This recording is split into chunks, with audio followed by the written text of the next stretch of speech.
Sorry guys, for those online listening, let's start over again. Again, welcome to the second training session here at Verification Features. My name is Doug Smith, and I'm a verification engineer and instructor at Doulos. I've been doing verification for over 25 years. I've been doing formal for the past 2 decades, working on formal projects, helping others with formal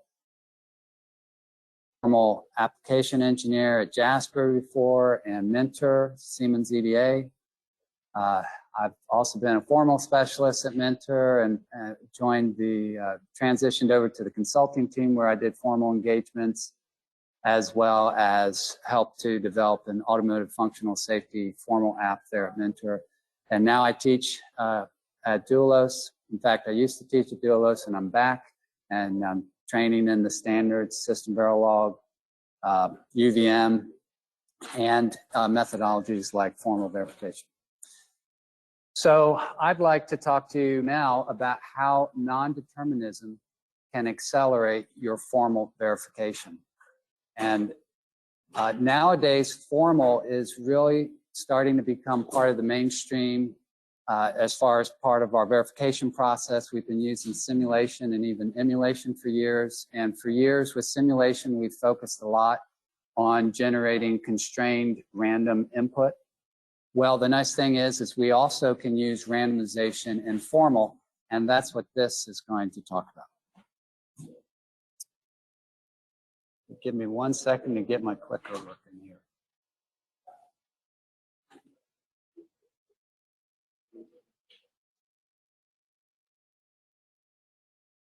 Okay, there we go. All right, well, we've all heard this story for why we need randomization. It's easy to write directed tests and try to hit something, but that's only testing what you can think about, what you know. We need random tests to test all the things we haven't thought about. And one of the nice things as we start to do random test development, in particular with simulation, we can very quickly develop our test cases, because even though writing directed tests is easy, it can be tedious. And it can also be hard to try to find our paths through the state space and hit those corner cases. Whereas with random approach, the randomization, we let these knobs float and we can hit all sorts of parts of the state space. In other words, we can find corner cases faster and we can explore the state space much further as well.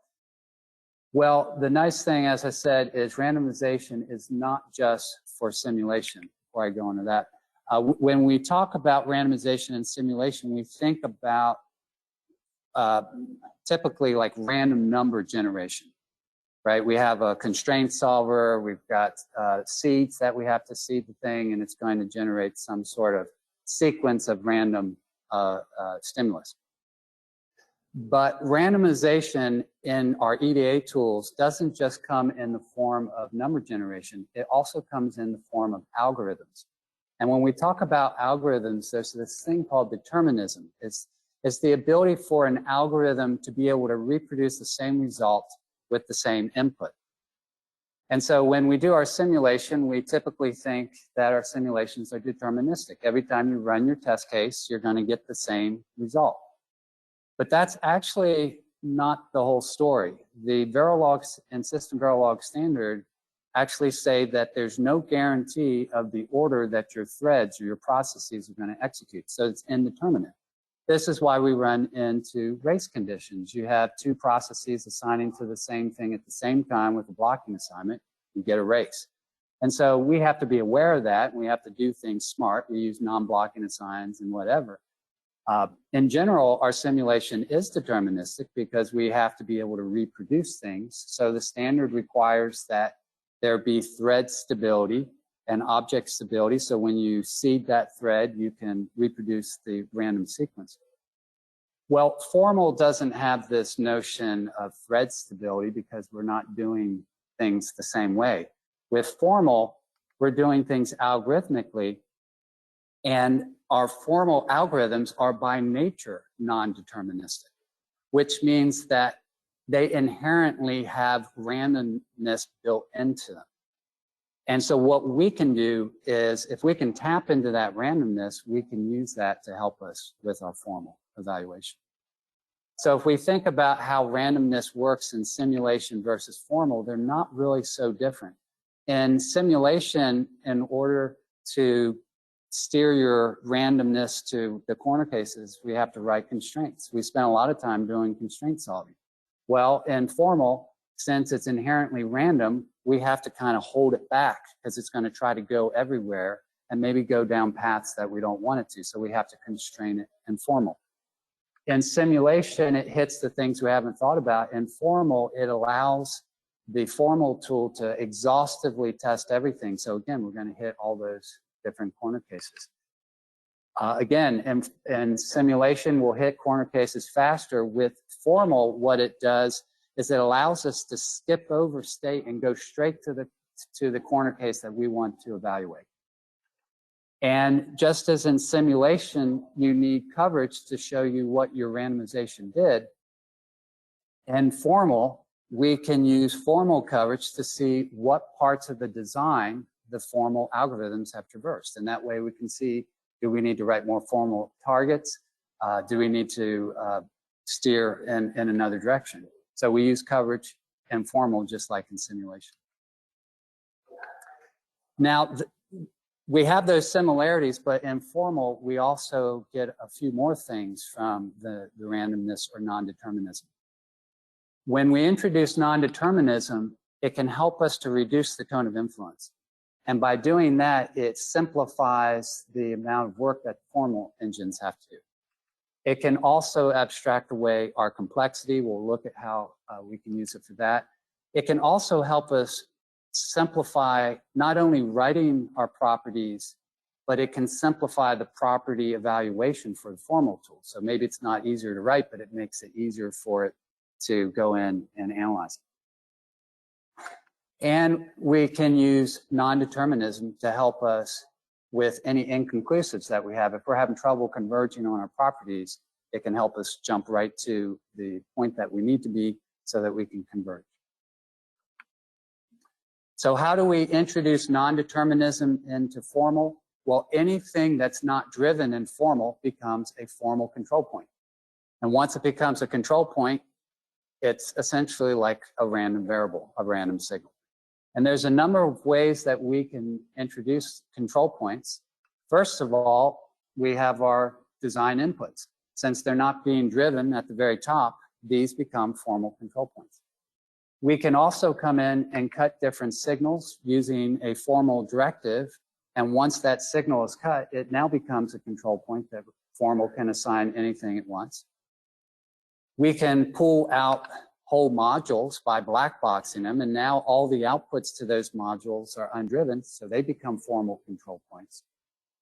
And lastly, we can also just write a declaration for a variable and leave it undriven, and now it becomes a formal control point. So just to illustrate this, let's say we have this design, we have some assertions here on the right-hand side. So these become our formal targets.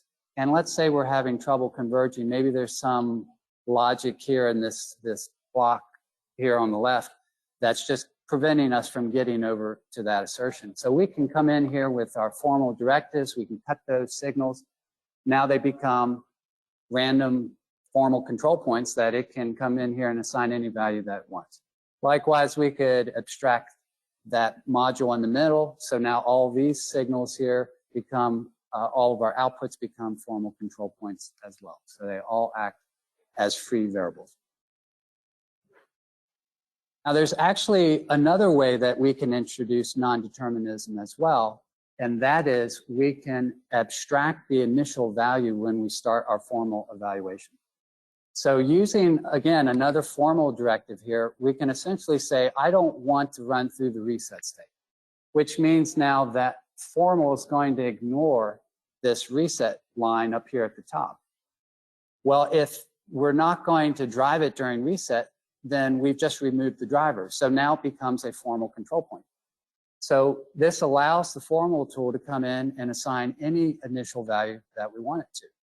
So let's say here we have this example where it's a bit contrived here, but you can see we're defining enable signals based on this counter. And so enable 3 here, you can see we have to count up to 3 FFF to even get to that. So let's say down here at the bottom, we have some lines in our code and we've written some bound checks on this and we want to test this. To run through this analysis, formal may not be able to reach this bottom assertion here because it's just going to take too much. But by setting the count or telling the formal tool to make it a free variable, now formal can jump directly to where it needs to go. In fact, it's probably going to set it to 3 FFF. And so when we run our analysis, it's going to have a depth of 1 because it's going to jump straight to that check to see if it works or not. The nice thing about using this approach is we didn't actually cut the count, which means the RTL code here is still constraining it, saying what is a proper counter look like, right? It has wrapping in here, and it also has to increment, right? Now, when we talk about adding formal control points, probably the most common way to do this is using what we call free variable or random variable. Again, it's a variable that's not driven. You may also hear it referred to as an ND variable, a non-deterministic variable. So in this example here, we have written a simple formal test bench, and we have a design under test that we want to pass into it some random data. So we have this bus here called output data, and we've declared our random variable in here called random data. Inside of our block here, let's see if my mouse is working. Nope, my mouse is not working. So inside this code here, you can see that we're assigning the random data to this variable called data. During reset, we're going to assign it 0, and this way we're constraining it during reset, and outside of reset, we're letting formal drive any value we want it to. We could have come in here, down here at the bottom, then sorry, what we're going to do is we're going to constrain the output to whatever is assigned on that data bus. We could constrain the output directly to the random data, but then that means it would also be random data during the reset scenario. If we wanted to constrain it during reset, that allows us to do that. We can also come in here and add some other constraints, which means that we're not touching our random variable. But here's an example of where we're just using this random variable to generate random input and stimulus, okay? Okay, so that's how we inject randomness into our formal environment. Now, how does it help us accelerate our formal evaluations? Well, there's a number of ways that you can do this, and we're going to take a look at each one of these. Let's start by looking at reducing the cone of influence. So in this example here, we have a simple arbiter. It's a priority arbiter. It's kind of like a round robin arbiter here. And one thing that you can exploit in formal is design symmetry and data independence. And you can see the symmetry here because we have code repetition. You can see that it's kind of the same thing happening over and over again. And this is common when you have modules that are parameterized. Maybe you're using a generate statement and you're replicating code as well. And if you look at this, everything is dependent upon this one variable here, pointer reg. So that may be an area where we can introduce some non-determinism. Likewise, if you have data independence. So if we take a closer look at this, I've highlighted over here in red, you can see that when I get a rec 0, it's going to set a grant 0, right?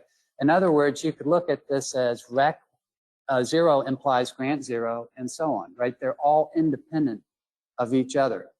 And if you look at it even further, you may notice that you could almost write it like this, that if the pointer is 0, then rec 0 implies grant 0, right? So the point here is that if you have symmetry or data independence, this is a good opportunity to come in and add non-determinism. So again, we could come in here and using our formal directives, we could cut that pointer, which now allows the formal tool to come in and pick any if statement or case, actually in this case, any case statement that it wants to. And the nice thing of doing this is that we've given formal the freedom to select any case, but we haven't cut anything here in the RTL, so it's still being constrained to the appropriate behavior that we want. So this is something you might do. Let's say you have an assertion downstream from this, and it requires on your block getting a grant. But we don't want to have to wait around until whatever it takes for this arbiter to come along and give it the appropriate grant. So this allows it to jump straight to the grant that it wants in order to hit that target. Obviously, you wouldn't cut the pointer register if you were trying to verify this piece of code. You can't abstract the actual thing you're trying to verify, but we can insert this to help our properties downstream. In fact, we could do better than this. We could come along and we could cut our output so that it's essentially only the grant that's being driven by the formal tool. So what that does for us then is that essentially abstracts away, cuts out all the stuff upstream from it, reducing our cone of influence. And when you reduce the cone of influence, you make it easier for the formal tool, right? Now, of course, in this scenario here, when you cut the output, you no longer have the RTL here telling the output what is a proper behavior. So most likely you'll want to come in and you'll want to constrain the output as well. For example, we probably don't want all the grants given at the same time. So here you can see we've added a one-hot constraint just to make sure it does the right thing. In fact, there's probably some other constraints you might need to put in here as well. But this way, the formal tool has the flexibility to drive anything within reason here. Okay. So we can use non-determinism to reduce the cone of influence. We can also use it to test things simultaneously. So here's an example where we want to verify a design module that generates ECC. And so what we want to do is we want the formal tool to drive the data into the ECC block, and then we want to see, did it generate the right result? So we're going to create a module here for our assertions, and we're going to be passing the data into it, as well as the output from the design under test. Then inside here, we'll go ahead and implement our ECC algorithm. And down here at the bottom, we'll say, I want the design's output to be equal to whatever the calculated result is here. Since the data is undriven into this and into the DUT, it becomes a formal control point. So that means that the formal tool can pick any value. In fact, that's exactly what it's going to do. It's going to try to exhaustively test the state space to find some counterexample to make this fail. So with one simple assertion here, we can test all possible data values simultaneously. Okay. Now, sometimes we don't want it to just have free reign to do whatever, right? We want it to have the power to come in and test everything simultaneously, but we might have to constrain it a little bit more than that. So consider this example here where when we get a request, we want to see a corresponding grant. But actually it reads, when I get a request, one cycle later, I should get a grant. So formal has the freedom, if we create this as a non-deterministic variable, it has the freedom to set the index to anything it wants, but it also has the freedom on the next cycle to set it to anything it wants. And that's not really what we're trying to test. We want it to pick a number and then test that particular grant is going to come along, right? So we'll declare a free variable, and we'll also add a constraint in here to lock this thing down. This is what we refer to as a symbolic constant. It's constant because we want to give formal the freedom to pick a value at time 0, but then after that, we want it to remain stable. And we call it symbolic because we don't really care what the value is. It's symbolic, it's representing an index. So we call this a symbolic constant. So now that we have that, we can run this assert through our formal engines, and again, it will test all possible indices simultaneously. Okay. So we've seen how to reduce the cone of influence. We can do simultaneous testing. We can also use non-determinism or free variables to help us when we're writing our properties. I'll give you an example of this. So here's an example. Actually, this is for a CAN bus protocol. So we have a design that deals in packets. And so what we want to be able to do is to write some constraints that say what does a good packet look like? So here we have a property that defines what a starter frame looks like. And we're going to declare a free variable up here called packet good to say whether we're dealing with valid or invalid packets. Down here at the bottom, you can see inside our constraint, we're looking at that free variable to decide should this be a good packet. If so, then go ahead and apply the starter frame constraint. If not, meaning it's a bad packet, then go ahead and not that constraint. In other words, anything but a valid packet, right, or starter frame. So how do we make the formal tool pick a good or a bad packet? Well, we put the free variable in the precondition of our assertions. So here at the top, you can see we've written a property that describes when the design is parsing the packet. And down here at the bottom, we have an assertion that basically says when the packet is not good and we see a starter frame and a valid, then we expect that this packet is going to be bad and that our DUT's going to mark it as a malformed packet. So we should see this malformed signal come out while the DUT is parsing this packet. So by putting that free variable in the precondition of our assertion, formal will set this to 0, and then it'll perform the evaluation. If we wanted to check for good packets, we just remove the not here in front of packet good.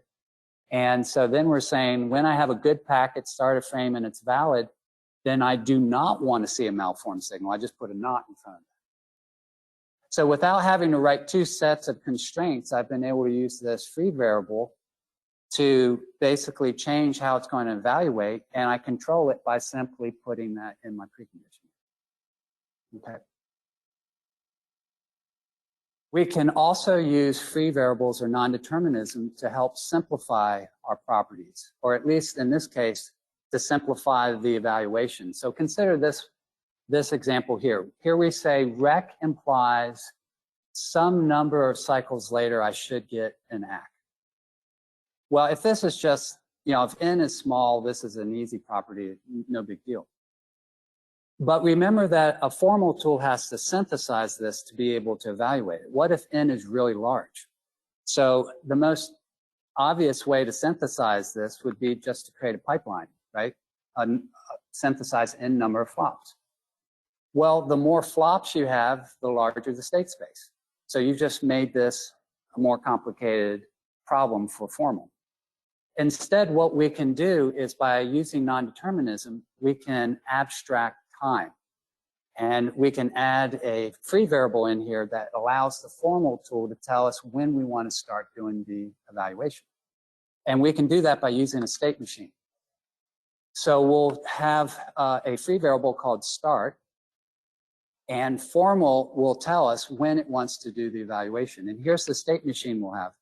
So most of the time we'll be in idle, but when the formal tool tells us that it's okay to start and we get a request, then we'll enter into this count state, and we'll have a counter here that'll count n number of cycles. Once I get to the, count equals n, then I'll check to see did I get my acknowledgement. If I did, great. If I didn't, then I'll enter into the error state here.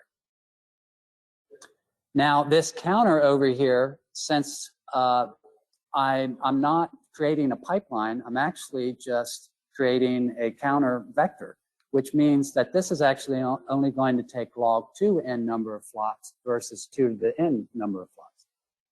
So in theory, this should have less state space. And if we look at how we implement this here at the top, we have a free variable called start. Here's our state machine.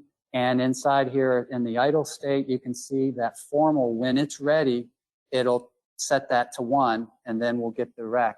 And then we'll enter into the count state, count until n equals, count equals n. And then if it's acknowledged is there, then we're done. Otherwise, we enter the error state. And then our property, our assertion, is simply find a case when we never enter, assert that this state machine never enters the error state, right? And so now formal can go off trying to find some way to break this property, okay? What's nice about this approach is that you've abstracted away time. You've essentially allowed the formal tool to get the design into any state that it wants to, and then say, okay, now I'm going to apply this. And so, again, this can help reduce the state space for the formal tool so that it can potentially evaluate faster. Okay. Another area where we use non-determinism is when trying to get convergence on our properties. So if we go back to that previous example where we had the counter and it was the enable signals are dependent on this counter, if we were to run this through the formal tool, let's say that we set a proof depth of 5,000, this bottom bound check here is still not going to finish because it's not deep enough. But when we come in here, as we saw before, and we turn count into a free variable, then we can jump straight to that particular case like we saw before. It can come in and just set it to 3FF, and now it's a depth of 1. So what I recommend you do is, if you're having trouble with converging on your properties, you're getting all these inconclusives, run a bounded reachability analysis, which formal, what that'll do is it'll show you the areas in your design that formal has trouble reaching. And then go into those areas and look for that design symmetry, look for that data independence, like we were talking about, or maybe counters, these things that take up a lot of state, and maybe add some non-determinism in there, and that will allow the formal tool to get deeper into its state space. Okay. And then the last thing here that we can do is we can use non-determinism to abstract away the complexity for formal. So complexity, when we talk about complexity in formal, it tends to deal with our state space. It can also have to do with number of cycles, time as well. And of course, some things are inherently large in state space, counters being one of them. Memories are another thing. In fact, most of your formal tools will automatically abstract memories. If you're lucky, your formal tool has some engines that can identify counters and automatically abstract them for you as well. But of course, if you start to abstract things, then you may cause other issues. And so we typically want to constrain things when we start abstracting it to make sure, like in this case, do we get the correct initialization? Are we getting the correct counter behavior that we're interested in, right? Well, we've already looked at one way to abstract a counter, and that is we can just cut the thing and turn it into a free variable. And in fact, I'm going to show you another way to implement this. In fact, there's many ways to abstract counters. So I'm sure you guys have already seen some of these before. But in this example here, we're going to add an additional free variable, an increment, and you can see that this is only 4 bits wide. So essentially what we're creating is a counter that can skip count. So you can add 15 every cycle, right? And so instead of just jumping straight to the end, which maybe we want to do that, with this approach, we're forcing it to actually do some counting before we just, jump straight to the end goal that we're after. We're also constraining formal to make sure that it still behaves like a counter, so when we get to the maximum amount, it wraps around as well.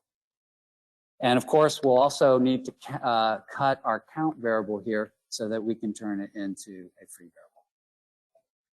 So again, if there is something you're trying to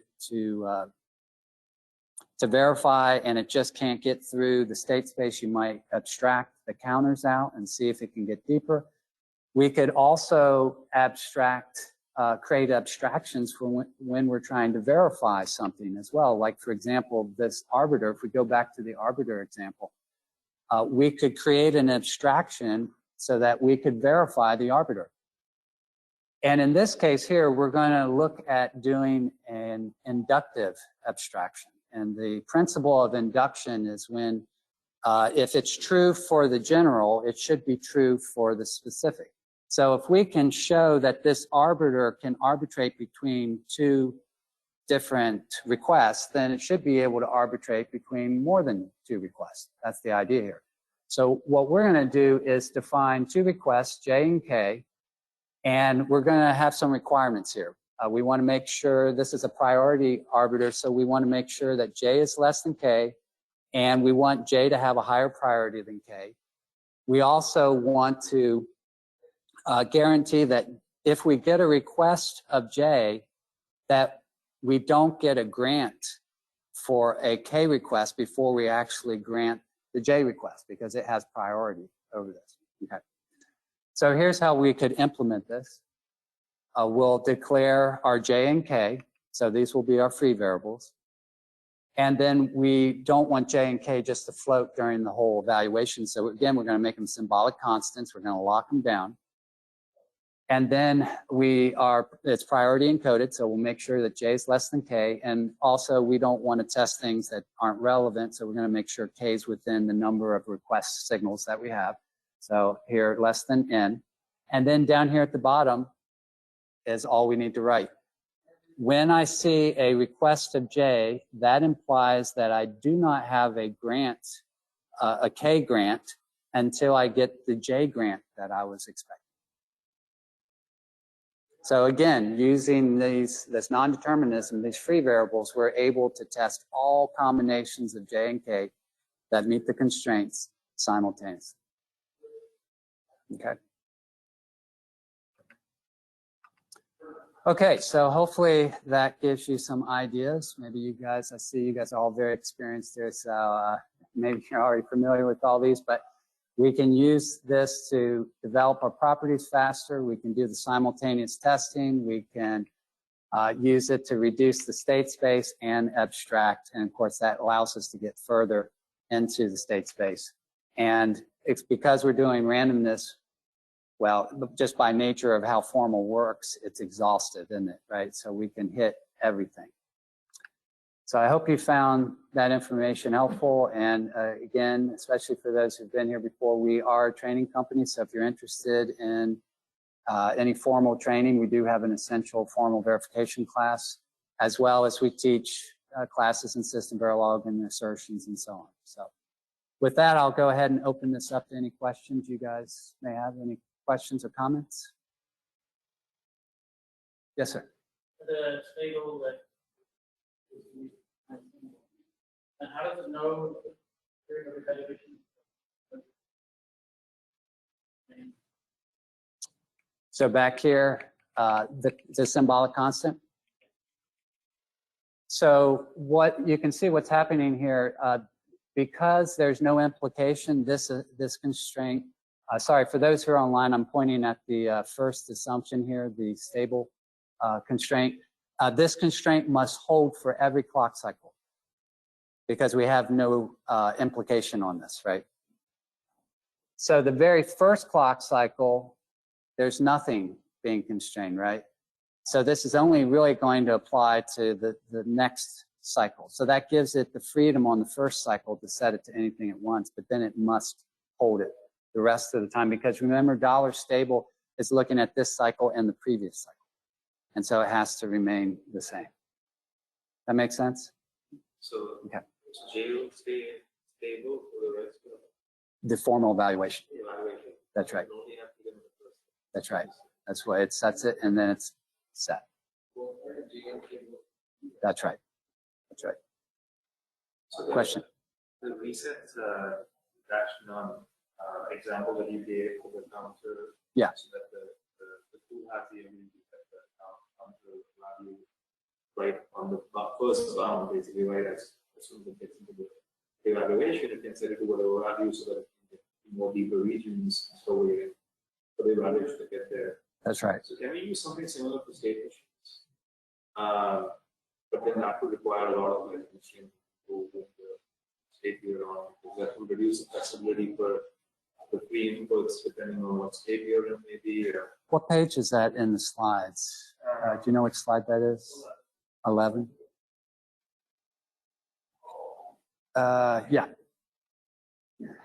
The nice thing about this is that you haven't cut the counter. So in your question, you're asking, can we do the same thing with state machines? You wouldn't be turning the state variable necessarily into a free variable. It's only on coming out of reset that it gets set. So you still have the RTL here constraining it to behave the way it's supposed to behave after that. Does that make sense? So I don't, now as far as what do you have in mind is when you say using it on state machines, just allowing it to jump to any? Yeah, sometimes you have to get to like 20 states, and by the time you get to the 20 states, there's a lot of things that have to happen for you to get to the 20th state, and then Paul would probably get there eventually. If you're doing like reachability or those kind of analysis, but if you want to get to, you know, performer to start seeing the region, the state space around those states that are very deep in, then you use something like this to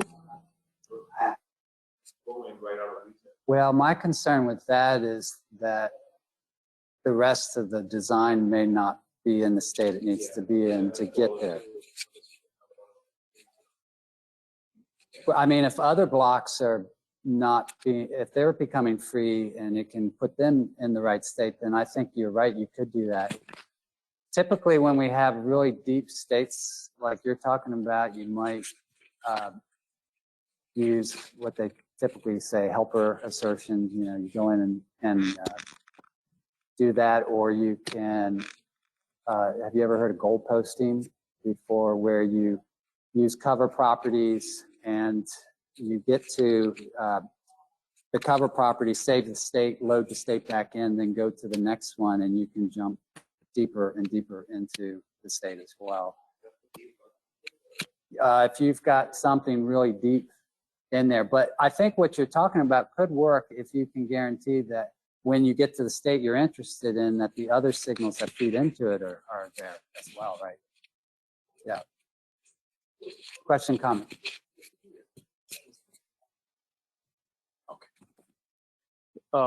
With the what are we initial value abstraction, so that, I mean, I think the issue is the counter reaching that large value is going to take long Yeah. time. That's right. And you're trying to accomplish it by making it a free variable so that it can start with any higher value. That's right. In fact, it's going to probably go straight to 3FF, which is what we're showing right here. Okay. Yeah. Okay. Okay. And this is something like a deeper in the design. You identify, make it a cut point, and then make it a free variable. That's right. Right. But we need to make sure if that's a legal value. That's right. Anytime you start giving formal freedom, it wants to go off and do everything, right? So do everything, right? You know, if it can go to that, so we need to say, that's where you had the other logic, which is the state mission, right?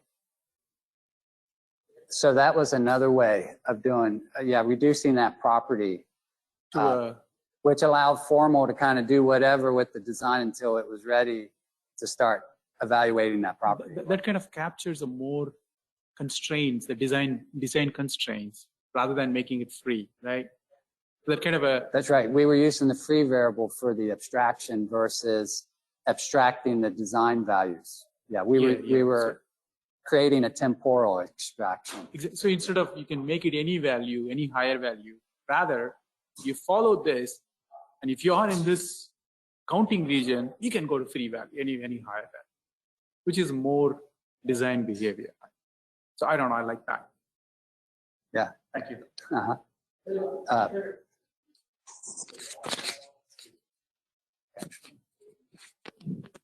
So if there's a dependency of data in on count, right? That would not have been a good usage of non-determinism, right? So yeah. can the tools tell you about that? Can they see that dependency when you do your cutting? Or when you do your abstractions? Can it tell you? I don't know what there are certain formal engines that can abstract counters for you automatically, and I don't know what exactly they do to guarantee they haven't busted anything when they do that. That might be a question for your particular vendor, because they have their own implementation. But you bring up a good point. If you cut it and something else needs it, then that could be a potential problem. And you had a question to come. That's right. Well, yeah, exactly. All the resets. In theory, you might be able to get to where you're trying to get to. Yeah. Mm-hmm.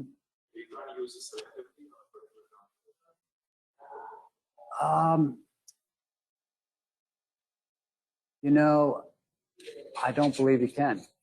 I can't think of any syntax for that. I could be wrong. Don't quote me on that. Talk to your vendor, but I don't think. Yeah, you shaking your head. Yeah.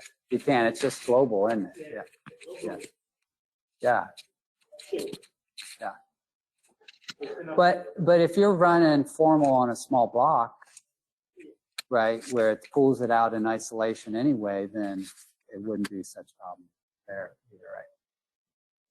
Okay. Yeah. So we're just saying that, let's say we have some boundary checks or bounds checks on these guys, and instead of having to go to, like this first one, 1FF, it's formal will set the counter to 1FF just so it can get to this in the shortest cycle that it can. Yeah, formal always goes after the shortest route. Yeah.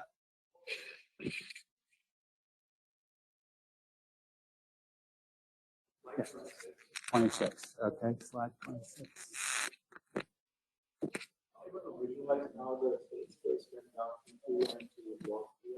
Well,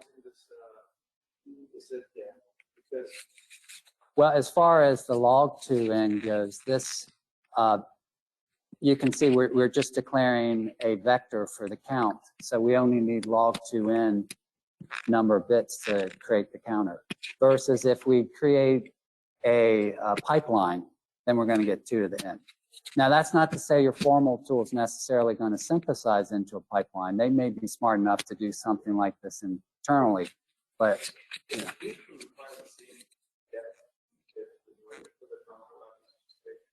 Yes. Yeah, it may, but you've also given it freedom to kind of go do whatever and just run the clock without having to really, you haven't needed to constrain it or anything. You just run the clock until it gets to the place it wants. Yeah. And then you would also be able to abstract maybe the count to reduce the deadline. If you use this to abstract the count here in the abstraction. I'm not. Okay.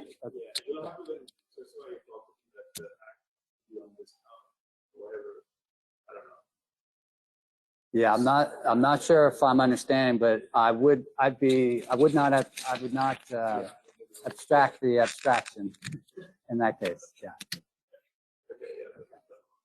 Yeah. Question. Yeah. When you said the arbiter example where you simultaneous. Yeah, let's see if we can find it right here. Right. Yes, this one right here. Yeah. So if you wrote it otherwise, it may not be simultaneous. Is that what it is? So here, you kind of made as a J as a non-deterministic, whatever symbolic variable, right? What is it? Well, I guess so you could write an assertion to say rec 0 implies grant 0. Next slide. Can you go to the next slide? Yeah. That is where the solution is, exactly. Yeah. You could write individual, you could try to figure out every combination and write a property for every one.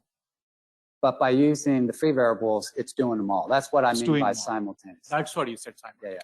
Yeah. Thank you. That's right. It's very, very simple to check everything without having to write all that extra code. So, sorry, another follow-up question. I think the state machine example is kind of an abstraction model. It is. It's a temporal abstraction Okay. as opposed to a data abstraction. And I'm sure there can be more complicated abstraction model, which is beyond the scope of whatever you presented today, right? Oh yeah, I mean, there's, yeah, if you guys are interested in more on abstractions, we have a webinar. I did a webinar on reducing complexity in formal with abstractions, and it's on our website, so you may want to go check it out. I don't know if you can watch it at any time, but you can reach out to someone at Doulos and Sure. they'll hook you up with it. Thank you. Okay. Yeah.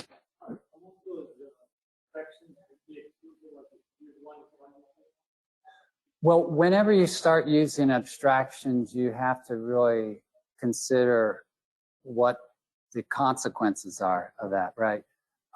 For example, one time I was working on trying to verify, it was a display unit, so it had pixels going through it.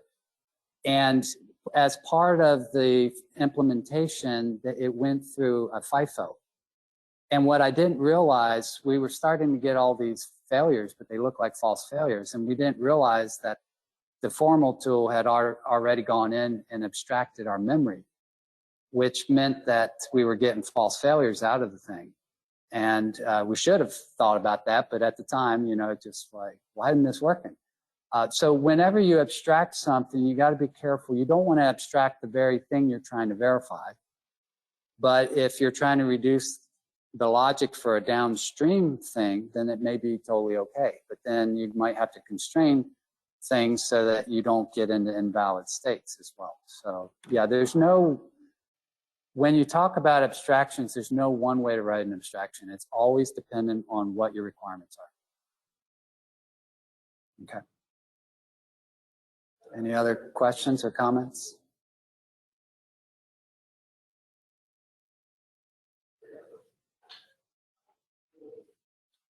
Yeah. Courses do you have of things that people write? So what kind of courses do we have? We have right now one class called Essential Formal Verification, and it's really getting people started into formal. If you guys are already like using it daily and experienced, then that may not be the right thing. You probably want more like an advanced version, and I'm currently working on that, but that probably won't be available till next year.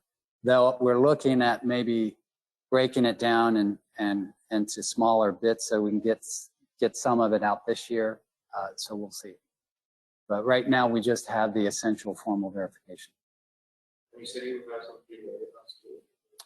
We do. We have a couple of formal webinars that I've done this year that you can look at on there. One of them is dealing with inconclusives. The other one was handling complexity. I can't remember if I've done any other ones or not, but yeah. Okay. Anything else, guys? Yes, sir. I'm a designer, so Yeah.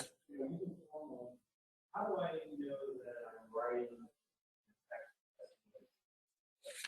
as far as, okay, I did write this correct, it is going to assert The worst thing to happen is to write an assertion, run the formal tool, and it instantly proves it correct. And you scratch your head and say, did I do it right? So guys, how do you figure out if it did the right thing? Anybody?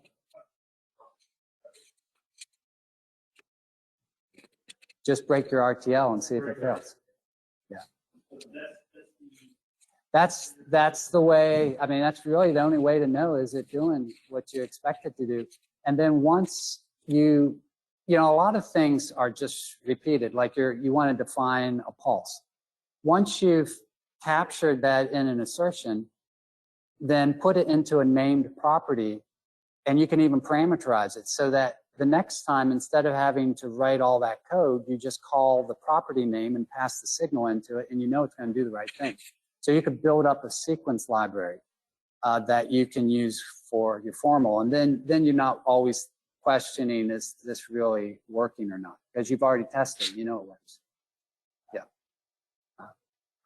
Design and the first of what? I think you got a bigger problem.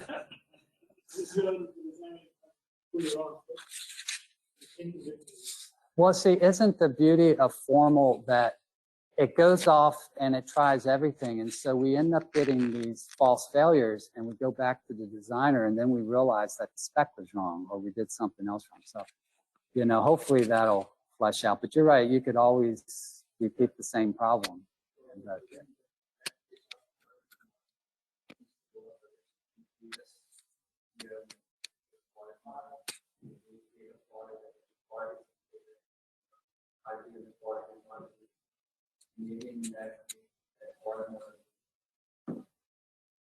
Yeah, I'm just.